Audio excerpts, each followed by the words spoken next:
Ngayon, papakita ko naman sa inyo kung paano mag-unlink ng GCash Mastercard sa inyong mobile app account. Okay? Pwede nyo rin itong gawin sa laptop or computer nyo at pwede rin naman dito sa mobile app. Pupunta ako sa Help.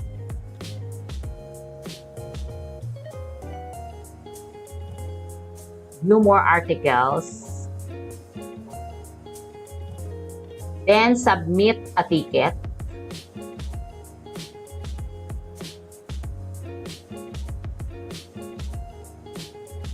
Pipilapan ko to.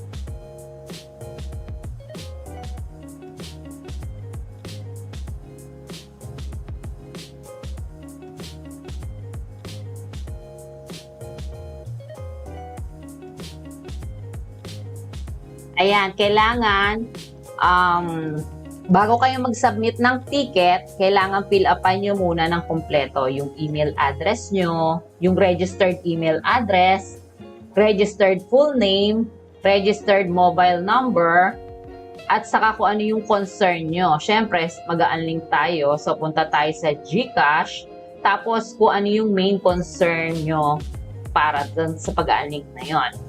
At kung gusto nyo mag-add kayo ng additional info, okay?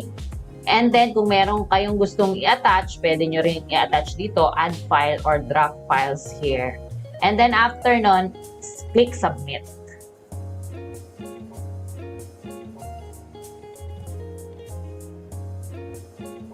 Then, ayan, titingnan kung kayo ay hindi robot.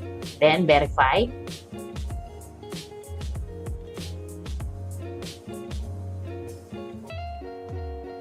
Ayan, your request was successfully submitted. So, aantayin ko lang yung response nila kasi ang nakalagay dyan, to unlink your GCash Mastercard from your account, you have to submit a request for GCash to unlink your card for you and we'll get back to you as soon as possible. Yun ang nakalagay dyan sa help. Now, i-check ko naman yung email ko at titingnan kung merong reply sa akin ng GCash. At ayan, makikita natin. From GCash Help Center. So, open ko siya. Ayan. Nag-response siya sa ginawa kong submission. Binigyan niya ako ng ticket number. At, ayan, nakalagay, we're currently reviewing your request and will be in touch with you shortly.